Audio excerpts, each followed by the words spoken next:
부처님께서 열반에 지었다는 것은 완전한 깨달음에 지었다는 것을 의미하는 거고 그것은 기쁜 일이라고 생각해서 그래요. 장래의 주관자는 그 계통을 계승한 사람이라는 인식이 있어요. 그럼 우리도 마찬가지고 인도도 마찬가지입니다. 혹시 내가 이러면서 이제 머리를 약간 드는 분이 있어. 누굴까? 아난입니다. 그게 부처님을 입관시키는 사건입니다. 마가서 배우니까 천신이 관을 열고 영수를 풀었다. 내가 장래의 주관자다. 라고 하는 얘기도 선포를 해요. 그게 뭔 뜻인지 아세요? 내가 리더야. 8나라가 이제 사리를 분배해 가서 각각의 사리탑을 만들고 결집을 해야 되는데 그 1차 결집이 왕사성 결집이에요. 왜 쿠시나가르에서 왕사성까지 가서 결집을 할까? 왕사성은 도대체 누구 나발일까? 왕사성파의 나발이죠. 왕사성파의 나발.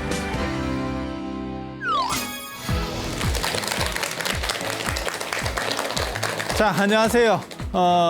인류 역사상 가장 위대한 문명의 길을 따라가는 그 다음에 역사적이고 그 다음에 인문적이고 종교적이고 철학적인 그러한 루트를 여행하는 부다로드에 오신 것을 환영합니다.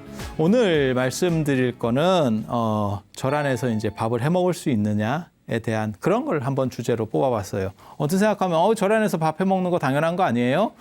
그 다음에 한국절 같은 경우는, 이제 신도들이 멀리서 오면 이제 공양 같은 거를 기본적으로 대접하고 뭐 이런 것들이 일반화되어 있는데 그게 당연한 거 아닙니까? 라고 할지 모르지만 지금까지 저희가 얘기해 온 바에는 뭐가 있냐면 인도 같은 경우는 탁발을 하고 걸식이라고 하는 그래서 승원에서 자급자족하지 않는 문화들이 있었는데 진짜 다 그랬을까?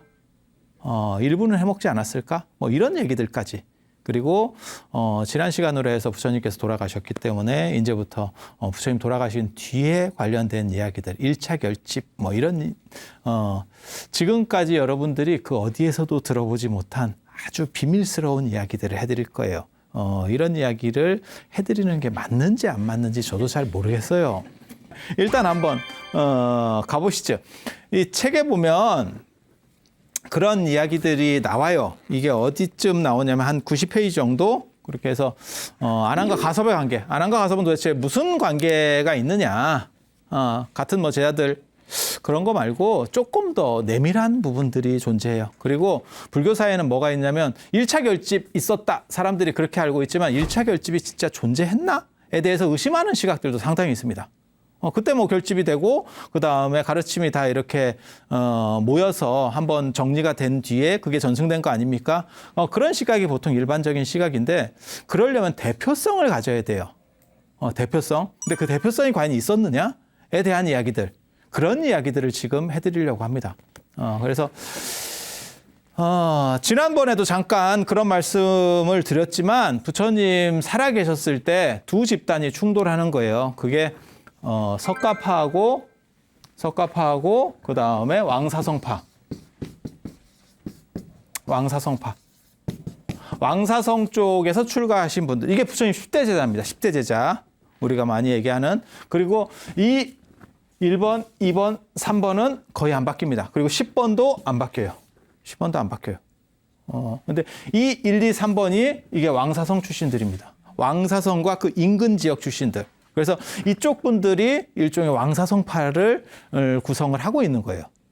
그러니까 꼭 뭐 파라고 하기보다는 그냥 친연 관계, 친밀하죠. 아무래도 같은 지역 사람이고 같은 문화 배경을 공유하고 있으면 친밀하지 않을까. 민족도 비슷한 거예요. 예전에 같은 지역에 살았다는 거는 민족, 문화 배경, 그 다음에 뭐 전통 이런 것들이 비슷하니까 같이 아무래도 뭉치게 되겠죠. 그건 뭐 지금도 마찬가지잖아요. 그렇죠? 그래서 이게 이제 왕사성을 배경으로 하는 분들이고 참고로 저번에도 말씀드렸지만 10대 제자는 부처님 돌아가시고 기원 전후에 정리되는 제자들이에요. 그러면 이게 왜 이런 식으로 정리되느냐? 이분들이 다 어떻게 보면 한 학파의 시조 아니면 무시할 수 없는 분들. 부처님 제자들이 굉장히 많은데 한 1000여 분 되는데 그중에서 제일 대단한 분들을 이렇게 추린 겁니다. 추린 거. 그러니까 부처님 당대에 추려진 건 아니에요. 그런데 가만히 보면 아난은 부처님 사촌 동생이니까 이게 석가족입니다. 석가족입니다. 우발이 석가족이 이발사 출신이에요. 석가족입니다. 안하율 부처님 사촌 동생 석가족입니다. 부르나 석가족입니다. 라우라 부처님 아들이죠. 그럼 석가족입니다. 그러면 하나, 둘, 셋, 넷, 5분. 10대 제자의 5분이 석가족이에요. 석가족. 비율이 굉장히 높죠. 50%예요. 50%. 50%면 회사로 얘기하면 회사를 흔들죠. 주식을 50% 갖고 있다고 생각을 해봐. 대단한 거예요. 대단한 거예요. 그러니까 부처님 승단에서 잘 나가는 그룹들 중에서 상당수가 석가족 계열이에요. 그리고 그 두 번째를 보면 이렇게. 가전녀는 아반티스 사람이고 이분은 코살라국 출신입니다. 이분은 코살라국 출신이에요. 그래서 이 두 분만을 제외하고는 이게 두 파로 나눠져 있다는 걸 알 수 있죠. 딱 봤을 때. 이런 생각을 다 제가 했다고. 다 제가 한다고. 그래서 결국 갈등 관계가 맺어질 수밖에 없어요. 거대 세력들이 있으니까. 그런데 석가족의 특징이 잘 안 뭉칩니다. 잘 안 뭉칩니다. 이 왕사성 쪽이 결국은 승리하거든요. 그래서 마하가섭이 1차 결집을 주도하고 그 결집이 어디서 열리느냐? 왕사성에서. 왕사성에서 열려요. 그 얘기는 이쪽이 결국 승리했다는 뜻이에요. 그런데 그렇게 되는 이유가 석가족 사람들이 생각보다 잘 안 뭉쳐요. 이게 똑똑한 어른들이 뭉친다는 게 상당히 힘듭니다. 힘듭니다. 그래서 이 석가족에 능력 있는 사람들이 참 많아요. 그리고 그 중에 한 명이 제바달다. 전에 잠깐 얘기했었던 제바달다. 라고 안한형입니다. 안한형, 안한 친형이에요. 그래서 이분이 부처님 살아계셨을 때 누구랑 충돌하냐면 이렇게 충돌하는 겁니다. 이 두 분하고 충돌하는 거예요. 후계구도를 놓고, 부처님 후계구도를 놓고. 그게 왕사성파하고 석가파가 1차 충돌하는 사건이에요. 1차 충돌하는 사건. 그거는 부처님이 돌아가셨을 때 그 다음 후계구도를 누가 할 거냐에 관련된 그런 문제로 충돌을 하는 거고, 그 다음에 이제 부처님이 돌아가셨잖아요. 근데 부처님 돌아가시기 전에 제가 저번에 그 설명을 했습니다. 이어른이 돌아가셨고 이어른이 돌아가셨어요. 그러니까 왕사성파의 어떻게 보면 리더는 자연스럽게 이렇게 되는 겁니다. 그러니까 이쪽이 잘 뭉쳤다기보다도 어떻게 보면 이분들이 돌아가시니까 한 명이 남은 거예요. 그러니까 그냥 뭐 그런 거 있잖아요. 승리해서 이긴 게 아니고 살아남아서 승리한 경우. 그런 경우 있어요. 제가 그런 말 쓰거든요. 영주 부석사가 요번에 작년에 유네스코 세계 문화유산 들어갔어요. 산사. 영주 부석사 하면 굉장히 어떻게 보면 고려 중기의 건축 양식을 계승한 대표적인 아름다운 건축이죠. 그런데 고려시대 건축을 왜 영주에 있는 부석사가 대표를 할까? 그게 진짜 좋은 절이었을까? 이런 생각 해보셨어요? 진짜 최고의 건축물은 고려시대 때 개성에 있습니다. 100%입니다. 100%. 모를 뿐이지 100%입니다. 그러면 왜 영주 부석사가 그렇게 대단한 건물이라고 합니까? 무량수전 대단한 건물이라고 합니까? 살아남았어.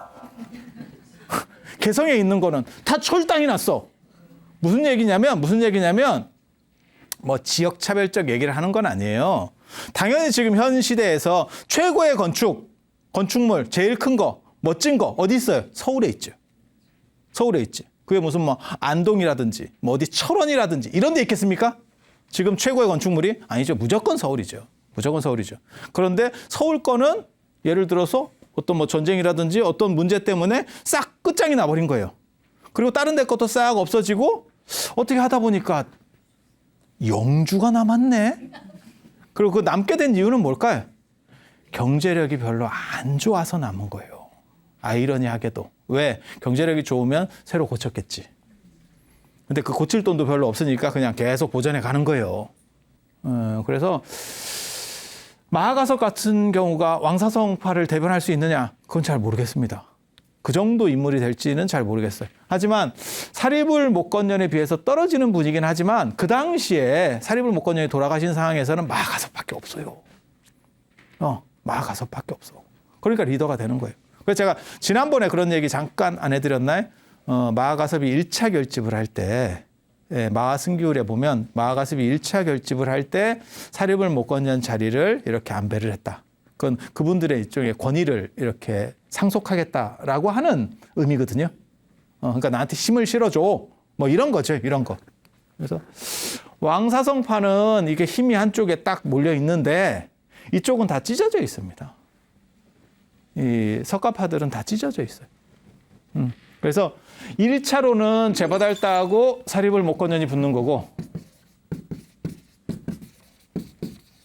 두 분이 충돌하는 거예요. 이 두 그룹이 충돌해서 이쪽이 승리합니다. 그리고 이쪽은 끝장이 나고 그 다음에 두 번째로 부처님 돌아가시고 나서 그 화장 과정에서부터 지난번에 말씀드렸지만 이쪽은 안한, 이쪽은 마하가섭. 이렇게 2차 충돌을 또 합니다. 누가 이겼다 그랬죠? 마하가섭이 이겼죠. 마하가섭이 이겼죠. 왜? 비서실장은 대통령이 살아있을 때 힘을 쓰는 거예요. 그럴 것 같지 않아요? 딱 생각을 해봐요. 비서실장 막강파워입니다. 지금도 현재도 뭐 막강파워예요. 장관보다 비서실장이 어떻게 보면 더 센 그런 직급이거든요. 그렇지만 그거는 어른이 계실 때. 어른이 돌아가시면 상황이 바뀌죠. 상황이 바뀌죠. 그래서 안한이 칩니다. 안한이 지는 덕분에 지는 바람에 결집에서 이탈해버려요. 나는 결집에 참석하지 않겠다. 이렇게 해서 안한이 나가요. 그리고 마하가섭은 부처님 돌아가신 그 자리에서 결집을 하면 더 좋은데 당신이 뭐라고 명분을 세웠냐면 칠역굴로 가야 된다. 왕사성으로 가야 된다. 이게 비바라산에 칠역굴이라고 있어요. 나중에 이제 여기 3개월 동안 결집을 하거든요.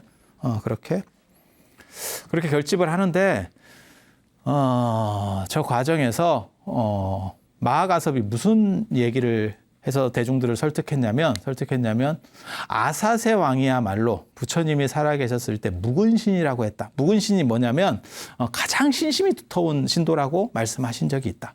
그렇기 때문에 그런 아사세 왕의 후원을 받아야만 이 결집이 한두 사람이 하는 게 아니기 때문에 한 3개월 하려면 경제적 후원이 누군가 있어야 되잖아요. 그래서 아사세 왕에 의지해서 우리는 결집을 하겠다라고 얘기해요. 말도 맞는 얘기죠. 그러니까 그냥 뭐 가난한데 자 후원자가 별로 없는 데서 결집하려다가 중간에 스톱하는 거 아니냐. 유학 가는 거하고 똑같은 거지. 유학 가는 거하고 똑같은 거지. 물론 머리가 굉장히 좋아서 가면 별 문제가 없겠지만 뒤에서 이제 쉽게 말해서 총알도 좀 대줘야 되잖아요. 근데 총알이 끊어져 버리면 어떻게 돼요? 그럼 뭐 유야무야 되는 거죠. 그래서 그런 문제를 제기를 해요. 경제적인 문제를 제기하면서 마가다국 쪽으로 가는 게 맞겠다. 라고 했는데 그 말도 틀린 말은 아니에요. 아사세 왕이라고 하는 사람이 실제로 부처님의 상당히 신심 있는 그런 신도였었어요. 그런데 한편 제바달다 사건이 벌어졌을 때는 아사세 왕이 제바달다 편을 들면서 부처님을 시해하는 데 동조했던 사람이기도 해요. 그 다음에 나중에 변심하는 거예요. 그 이야기가 사실 그 스토리가 관무량수경 맨 앞에 나오는 얘기입니다. 자기 어머니 그 왕가의 비극이라고 하는 거거든요. 그걸 왕사성의 비극, 왕가의 비극 이렇게 얘기하는데 들어보셨어요? 들어보셨어요? 마가다궁에 빈비사라 왕이라는 사람이 있고 아들이 아사세 왕이에요. 뭐 간략하게 말씀을 드릴게요. 재밌는 스토리예요. 빈비사라 왕이 워낙 정치를 잘하고 그다음에 부처님한테도 엄청 신심 있는 분입니다. 엄청 신심 있는 분입니다. 그리고 아사세 왕은 이제 그 밑에 이 시절만 하더라도 태자제도는 없어요. 태자제도는 없어.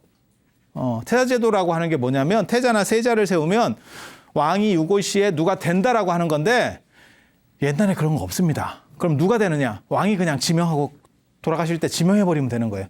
예! 이러면 되는 거예요. 그러니까 밑에 왕자들 입장에서는 좀 불안치해.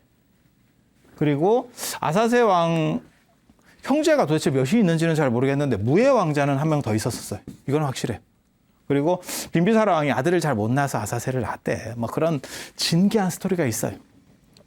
잠깐만 얘기해드리면 빈비사라 왕이 굉장히 불교적인 사람이고 그 다음에 이제 정치도 잘한 분이거든요. 실제로 나중에 저 마가다국이 전 인도를 통일하는 쪽으로 그게 이제 마우리아 왕조 쪽까지 연결이 되거든요. 그래서 마가다라고 하는 게 굉장히 중요한 나라인데 아들을 보고 싶었는데 아들이 안 생긴대.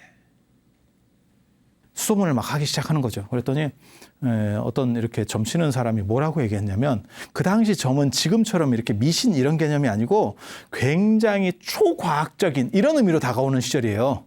뭐라고 얘기하냐면 이 세상에 대왕의 아들이 될 정도의 그런 선근을 가진 사람이 없습니다. 뭐 그런 게 나오는 거야. 그런데 언제나 전설호양도 봐봐. 방법이 없습니다. 그런데 이러면서 비방이 나오거든. 비방이 나오거든. 그런 사람이 한 명 있는데 그게 누구냐면 수행자예요. 수행자. 저 수행자가 될 수 있는데 그 사람이 아마 죽으면 대왕의 아들로 나올 정도로 레벨이 그 정도 됩니다. 라고 해서 거기까지는 그런갑다 했는데 그리고 이제 그 사람을 만나요. 그래서 그러면 오케이 이제 이렇게까지 얘기가 됐는데 저 빈비사랑이 욕심을 부렸다 하는 거죠. 그래서 아들을 갖고 싶어서 자객을 보내. 자객을 보내. 그래서 자객을 보내서 그 수행자가 결국 불교 승려가 아닙니다. 그냥 인도 수행자예요. 그 당시 불교는 이미 존재하지도 않던 때예요. 그보다 이전 얘기예요. 저 빈비사랑이 부처님보다 연배가 높은 분이에요. 그래서 자객을 보내서 죽어요. 그 사람이 죽으면서 빈비사랑도 이제 내용도 알고 하니까 나를 왜 누가 죽였는지를 이 사람이 판단하는 거예요. 죽어가면서. 그러면서 무슨 생각을 하냐면 내가 다시 태어나면 너를 반드시 죽인다. 반드시 죽인다. 이걸 갚겠다. 이렇게 원을 세우고 죽었대. 뒤끝이죠. 그냥 죽으면서 그냥 그래도 내가 원수를 원수로 갚을 수는 없지 이렇게 할 수 있는데 수행자인데 또 뒤끝이에요. A형 수행자인가 봐. 이게 O형 수행자인지를 한 번 정도 생각을 했었어야 되는데 그게 좀 잘 안 됐는가 봐요. 그래서 결국 그분이 죽고 임신을 합니다. 그게 위제이 부인이에요. 위제이 부인. 위제이 부인 들어봤죠? 위제이 부인. 그렇게 해서 임신된 게 아사세왕. 근데 아사세인데 애를 딱 낳고 점을 봐요. 부처님도 태어나셨을 때 점을 보거든요. 점을 보는 이유가 얘가 잘 쉽게 말해서 무탈하게 어린 시절에 안 죽고 잘 살을 건지. 예전에는 그게 굉장히 큰 사건이에요. 왜냐하면 영유아기에 사망하는 일이 많잖아요. 지금하고 시대가 다르잖아요. 그러니까 여러분 부모님 세대나 여러분 그 조부모님 세대는 막 힘 닿는 대로 막 10명도 낳고 막 끝까지 낳잖아. 배가 꺼지지 않는 제국 이래가지고 그냥 막 한 열을 낳았어요. 그렇다고 오래 사신 분도 아니야. 그러면 계속 이게 어떻게 자동인가? 이렇게 그냥 손만 대면 계속 임신이 돼. 계산해 보면 되게 재밌다고 그게. 그래서 애가 이제 무탈하게 잘 큰 건가가 첫 번째 관심 과제고, 그 다음에 이제 좀, 여러분도 다 그렇잖아요. 자녀를 낳으면 애가 그래도 좀 똘똘한가. 이거 관심 아니겠어요? 그런 거죠. 그래서 이제 점을 딱 보는 거죠. 그래서 부처님 태어나셨을 때 점 봤다라는 얘기가 나오는 거고, 그 다음에 의집도 점을 보는 거예요. 점을 봤더니 그 점쟁이가 뭐라고 얘기하냐면, 저 아사세는 당신을 죽일 겁니다. 신생아 점을 딱 봤더니 아버지를 죽임! 이렇게 나온 거예요. 아버지를 죽임! 이렇게. 그래서 이름이 미생원이에요. 낳기 전부터 원수다. 낳기 전부터 원수. 딱 이렇게. 굉장히 스토리가. 그렇게 해서 이제, 나를 죽인다 하니까 막상 낳았는데 또 불안한 거예요. 그래서 그거를 누각에서 집어 던져버렸대. 신생아를.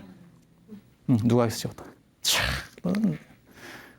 궁에도 그렇게 던졌다는 거 아니에요? 뭐 그런 얘기가 스토리가 있잖아요. 그 재밌어요. 이렇게 딱 던져. 근데 얘가 살려고 했는지 손가락만 부러지고 신생아인데 애가 이제 살았다는 거야. 안 죽었다는 거예요. 그런데 이제 자지러졌겠지. 애 키워보면 아시잖아요. 이제 막 자지러졌겠지. 그래갖고 자지러지는 울음소리를 듣고 이제 아버지의 그 마음이 돌아오는 거지. 그래서 내가 지금 무슨 일을 했노. 나중에 어떻게 될 값이라도 일단 애부터 살려야겠다. 성장을 시켰대. 스토리는 그렇게 가는 거예요. 근데 나중에 이 아사세 왕이 아사세가 이제 왕자로서 한참 성장할 때 이제 쉽게 말해서 이제 결혼도 하고 애도 낳을 정도가 되니까 빈비사랑이 안 죽어요.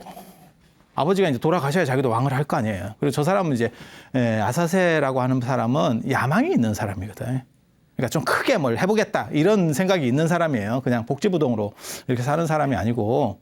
그래서 이때 이제 저 제바달다라고 하는 사람이 와서 얘기를 하는 거죠. 사부작. 야, 네 이름이 왜 미생원인 줄 알아? 굉장히 이름이 특이한 것 같지 않아? 이러면서 이제 살살 부채질을 해서 자기 아버지를 시해하도록. 야, 너 기다리다 보면 너네 아버지 안 돌아가셔서 너 왕이나 한번 해먹겠어?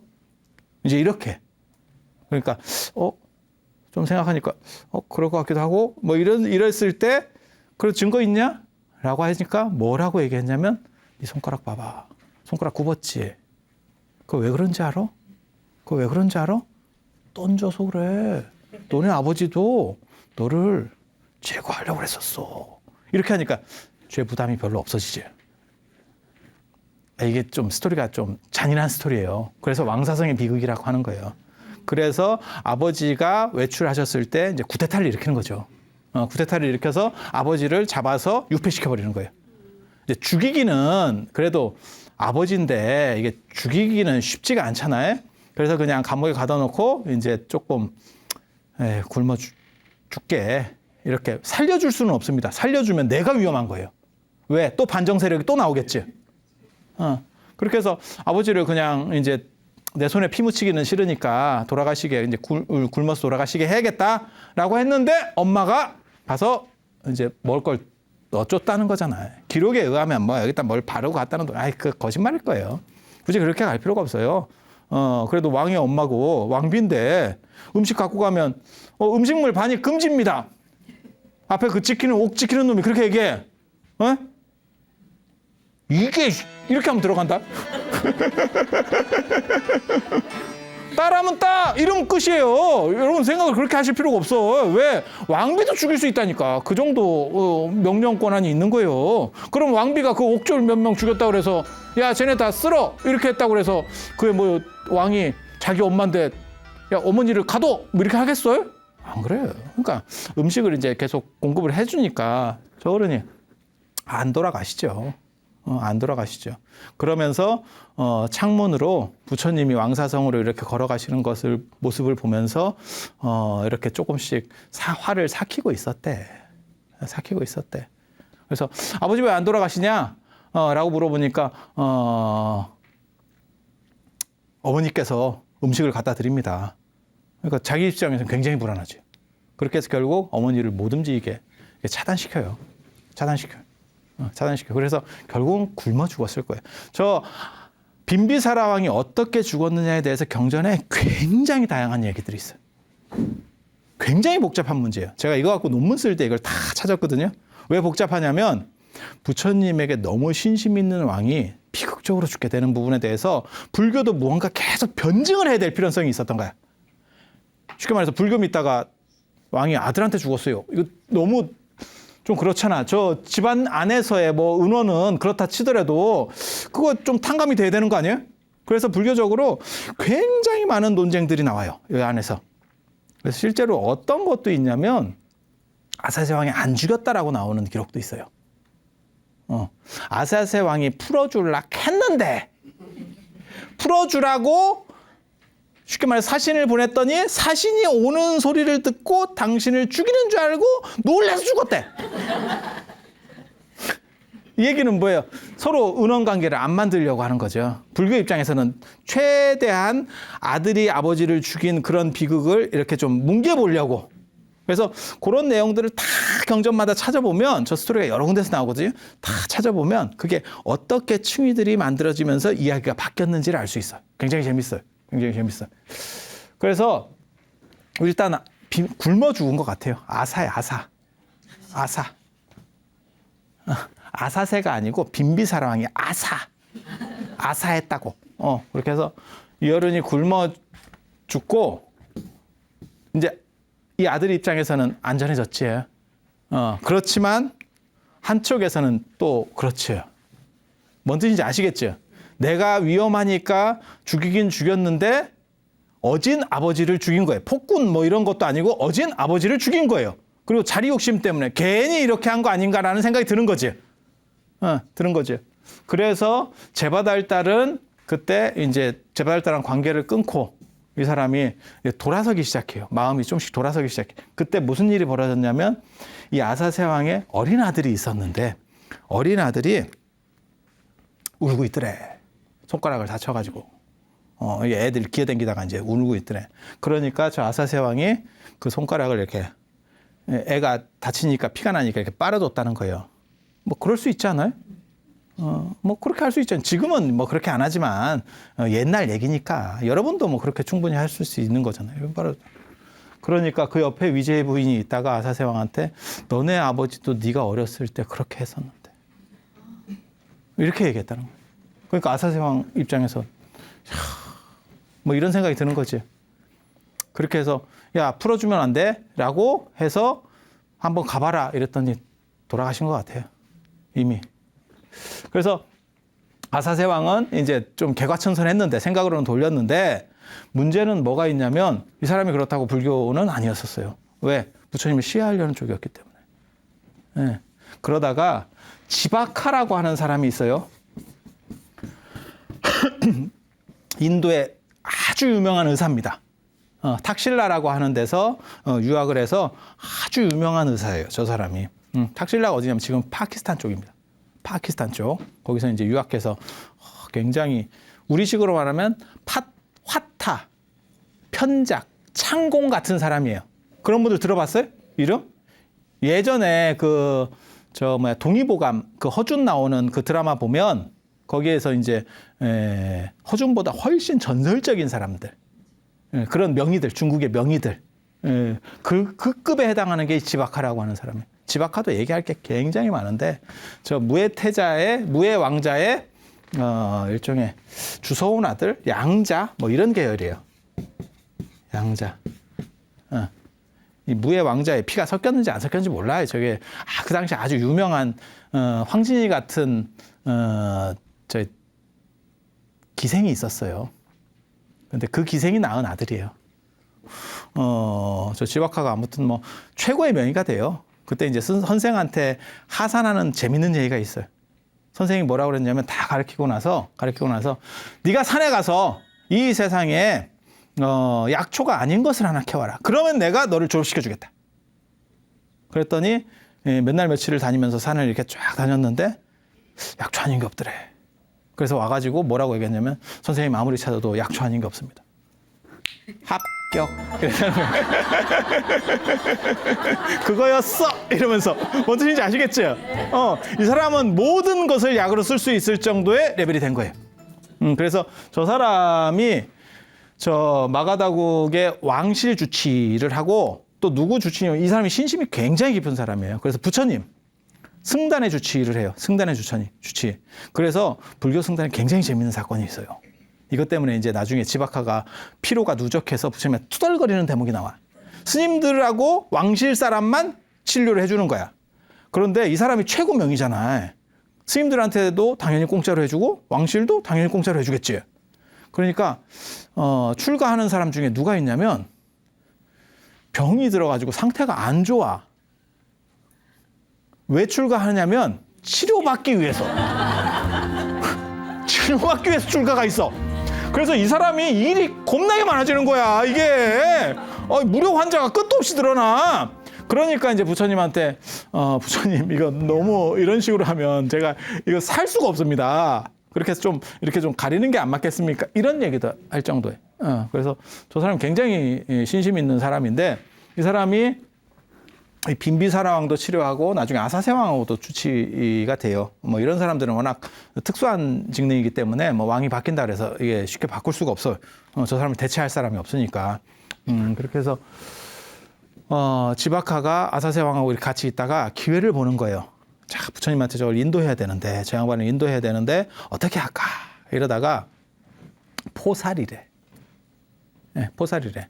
그러니까 금음하고 보름날 우리가 포살하잖아요. 그때 아버지를 생각하면서 이렇게 좀 처연한 거지. 이제 권력은 다 같이 장악한 거고 내가 아버지한테 잘못하기 또 했고 이러는데 이제 나도 이제 나이고 있고 이러니까 좀 두렵다. 뭘 좀 이렇게 아버지를 위해서 좀 뭘 이렇게 추모 같은 걸 좀 해드릴 수 없을까? 뭐 이런 얘기들을 하고 있었대. 포살일이라고 하는 게 이제 반성하는 날이니까. 그래서 그런 얘기들을 옆에 사람하고 하고 있는 거야. 그랬더니 아사세 왕이 뭐라 그랬냐면, 그러면 부처님한테 가시면 어떻겠습니까?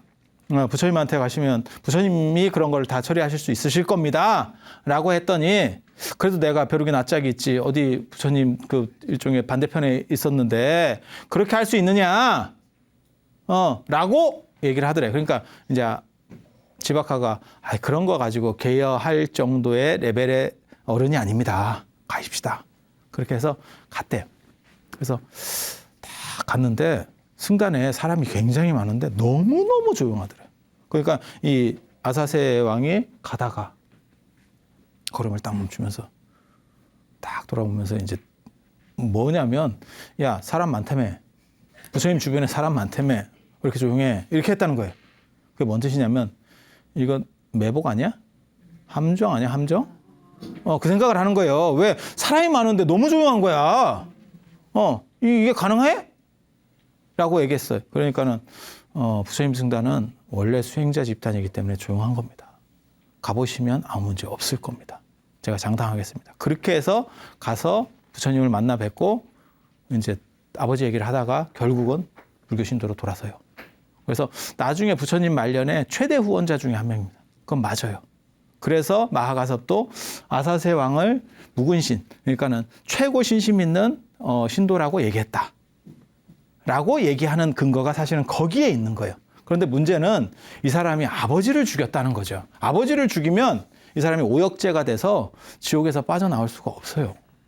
그래서 저 사람을 어떻게 해서든지 불교에 나중에 잘못은 했지만 나중에 불교적으로 굉장히 또 후원도 많이 했거든요. 후원도 많이 하고 부처님께 많은 이렇게 가르침을 받아. 그런데 지옥 간다라고 말하기가 또 애매한 거예요. 그 상황에서 가장 먼저 풀어야 될 게 아버지를 죽였다는 부분을 풀어야 돼. 그러니까 아까처럼 그렇게 아버지를 죽인 건 아니고 풀어주려고 했더니 아버지가 놀래서 그냥 돌아가셨대. 뭐 이런 얘기까지 막 나오는 거예요. 이게 복잡합니다. 그러니까 빈비사라 왕을 불교적으로 끌어올리면 아사세 왕이 골로 가는 거고, 아사세 왕을 좀 끌어올리자니 빈비사라 왕이 골로 가요. 양쪽에 대척점으로 서 있어서. 그래서 그런 문제들 때문에 계속 불교적으로 저 왕사성의 비극이 논점이 되고, 그것을 다른 쪽으로 해소를 시켜봐야겠다. 극락에 가서 해소시키겠다. 라고 말하는 게 관무량수경이에요. 관무량수경이에요. 관점을 완전히 바꿔서 다른 데로 판을 바꿔. 아예 판을 바꿔서 어떻게 해소시켜 보겠다. 그래서 관무량수경 서경의 서분에 보면 저런 스토리들이 제일 많이 나와요. 제일 많이 나와요. 그래서 저 아사세 왕이 부처님을 시해하려고도 했었고, 나중에는 마음을 고쳐가지고 부처님을 가장 많이 후원하고, 또 안한 스님도 후원합니다. 아사세 왕이. 안한 스님도 굉장히 후원해. 그래서 그런 관계들이 있어요.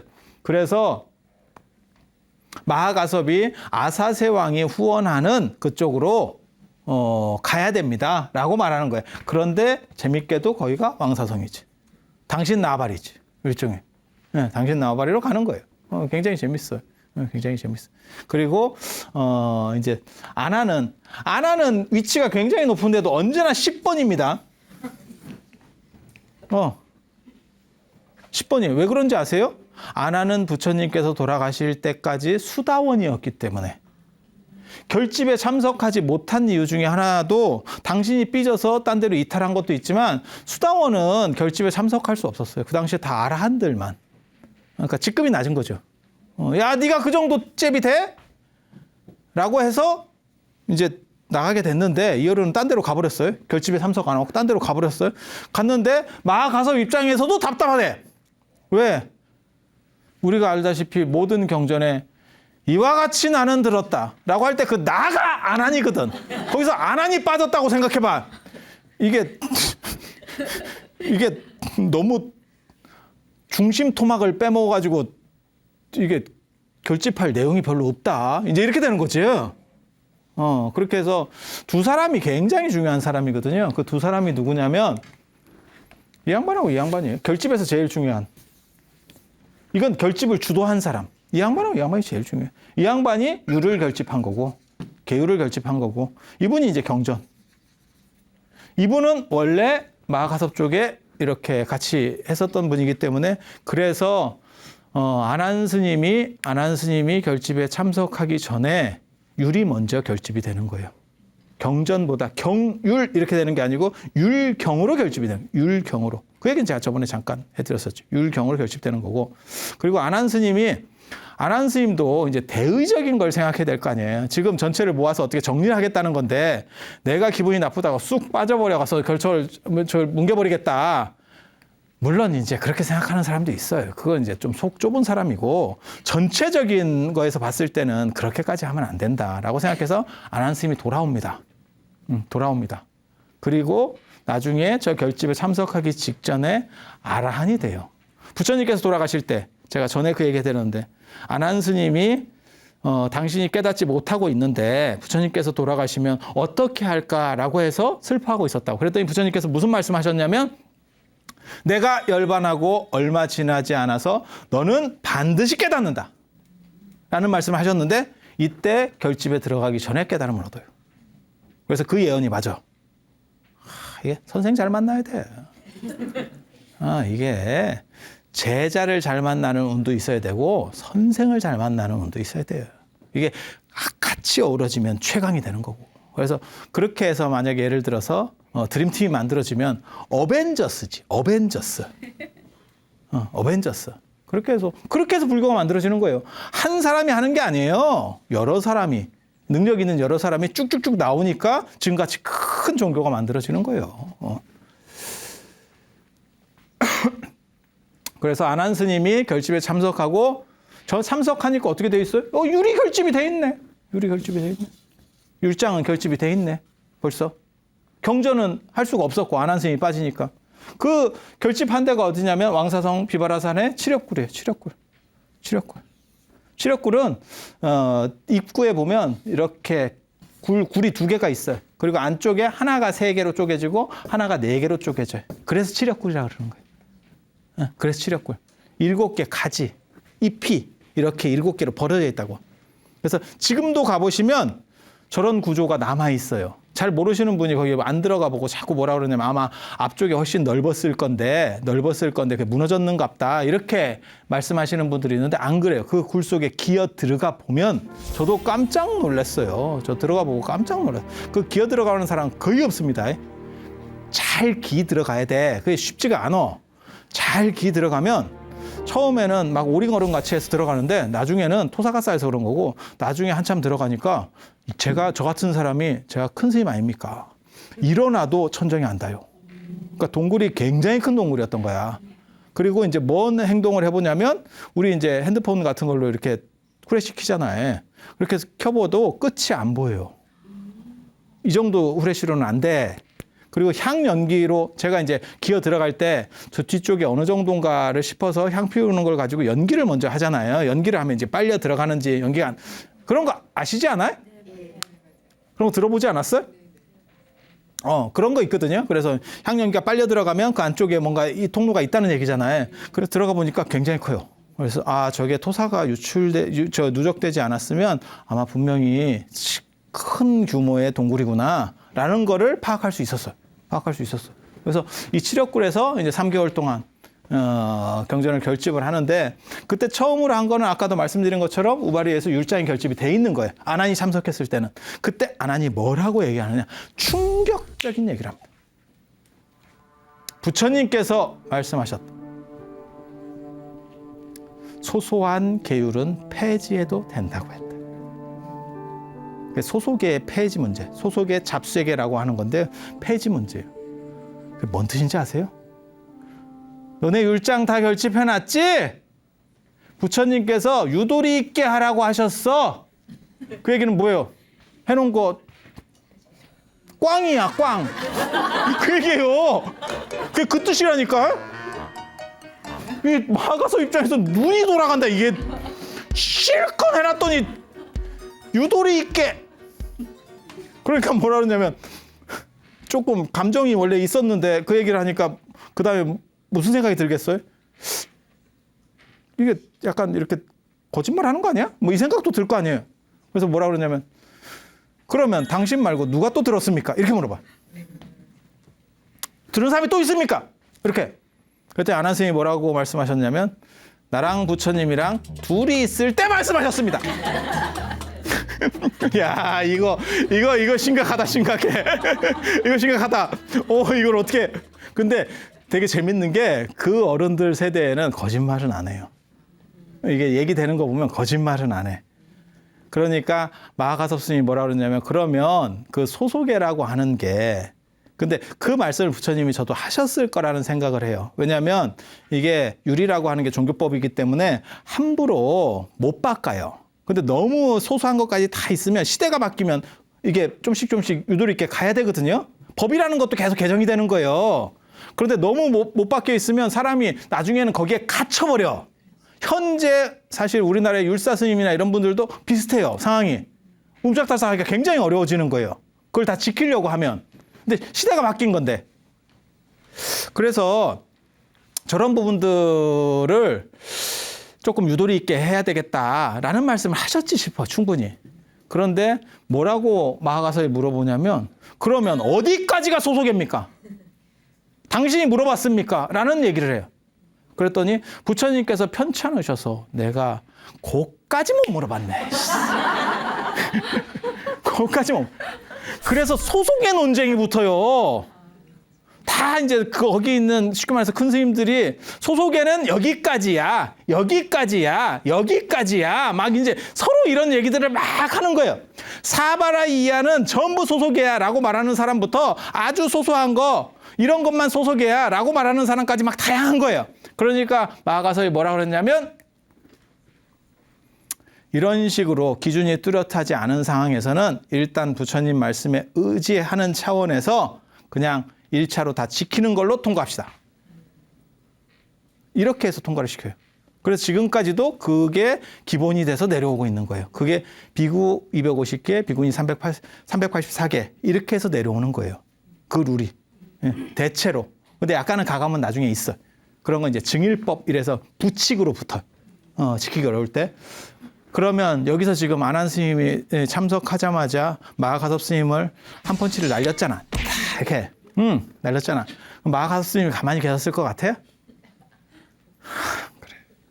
안 그래. 경기는 2차전이 또 시작되는 거예요. 마하가섭 스님이 6개에서 7가지 율장마다 다 나오긴 하는데 개수가 약간 달라. 6개에서 7가지 이야기를 가지고 안한 스님을 너 왜 그거는 그렇게 처리 안 했어? 그때. 라고 하면서 얘기를 해. 그게 어디 나와? 요 책에 나와. 요 책에 나와, 책에. 그러한 이야기들 중에서 뭐가 있냐면, 당신은 왜 여성이 출가하는 것을 그때 쉽게 말해서 종용했습니까? 뭐 이런 얘기들을 하는 거예요. 그 뒤로 이게 지금 2차전 또 붙는 거거든요. 그 뒤로 문제가 또 생겨. 그게 2차 결실까지 쫙 하는 또 다른 파노라마 같은 이야기들이 있어요. 그런 얘기들 다음 시간에 말씀드리도록 하겠습니다. 자, 들어주셔서 감사합니다.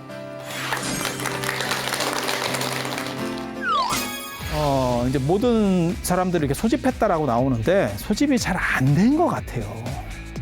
이유는 뭐냐면 영토가 너무 넓으니까, 인도가. 그래요? 그러면 지금 결집한 거를 다시 처음부터 할 테니까, 다시 얘기를 쭉 해드릴 테니까 이 있으면 말씀하세요. 이랬다는 거예요. 대표성의 권위가 없었을 수 있다는 얘기예요. 누군가 도전해 오면 그걸 받아주니까. 두 분 다 부처님한테 직접 들었던 사람들이기 때문에 그런 거예요. 나는 못 들었는데? 이렇게. 이게 답이 나올 것 같아요? 그리고 다 얘기를 하니까 불하나가 오케이 저도 똑같이 들었습니다. 이렇게 했다는 거야. 그런데 거기에서 8개 다른 얘기를 해요.